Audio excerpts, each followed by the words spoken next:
What's going on, everybody? This is Super Robot Ed, and today we're going to talk about Unicron. Now, we know that recently, about a few years ago in the HasLab, we got the HasLab Unicron, which everybody complains about. But you had your opportunity to put your $600 down, and so did I. And I didn't put my $600 down. But I'm not complaining and crying because now the toy costs $2,000. What you expect is a 4-foot tall toy that turns into a robot. It's one of the biggest transformer robots that we have that's officially made. I mean, the box to store it in your house is ridiculous. There's hardly room for it. Therefore, it is to go up in value once the production has been done. Hence why everybody else really goes for more of the HasLab Transformers than they do on the other HasLab. Anyway, with Unicron, we need to talk about Unicron. Now, in the beginning, there were two prototypes. We had the larger prototype, which is seen here. This is the one I think was shown off at like one of the like trade shows or something like that years ago. This was slated to be our Unicron, but I guess back then with the way toys cost and things of that nature, who's to say that people would actually buy this? To be honest with you, it's hard to say because back then times was tough. You know what I'm saying? If you grew up looking for Transformers, or if you grew up in the 80s, you remember the Reaganomics was not good for most of us anyway, so we had to deal with what we had to deal with. Now, this was a smaller version, which actually had a rotating planet, a smaller moon that went around him.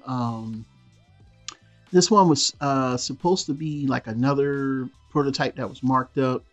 And I think they were supposed to try to sell this one, but I think each time that they try to put this on display, nobody really wanted to buy it, get into manufacturing it. I don't know the whole story behind it, but there's no story to tell. It never got made, but I know a prototype exists.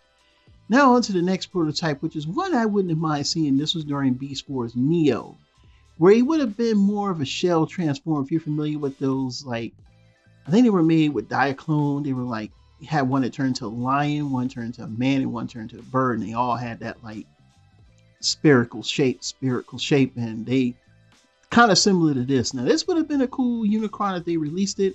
A lot of the details look very mechanical. Actually, it would have probably stood the test of time for today.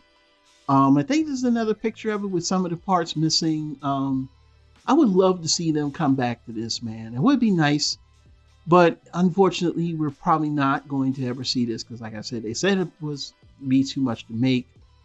But in all honesty, it does look good. I mean, I used to get, every time I see this, I used to get mad because I used to be like, man, they should have made it. And that's right. I've been known about they were supposed to make this like decades ago. Anyway, that's just a story for another day. But on to the Unicron and Armada. So we finally got a Unicron that turned into a planet. We also got a Minicon that came with him. Along with that, when he was released in Energon, he also got a black repaint, which is only limited to about 3,000 altogether. And if you get one, hey, good luck. Then there was the 2010 Dominator version, which is the one I'm going to talk about later. This one is actually the best release in Unicron due to the coloration. He has that pumpkin color. This one was the Amazon version, which I didn't like the deco on it, so I just never bought it. And then, of course, we finally get our look at the biggest, baddest Unicron, HasLab, 4-foot tall monstrosity we got here, baby. Oh, yeah. But I also want to talk about this version. This is the 2010 version. And the 2010 version of Unicron is absolutely one of the best decos. Now, this one was, I think, like the Universe one. I'm not sure if this was like an Amazon exclusive or somebody, I forgot, but that one basically was the, same as the Energon version. Then we got the one from Cybertron where he turned into like some kind of like vehicle or something like that. It's an acquired taste, and then I think we got it again in United where they gave him like alternate coloration. I'm not going to show off the Unicrons from Prime. I'm just not going to do that because it's not what we're looking for. And then, of course, we got Shining Green, which was the Lucky Draw Unicron, which was actually re-released. A lot of people did get him, but the one I want to talk about is this. So this was the 2010 2-pack that came out in 2010, which was a recolored version of Primus along with Unicron.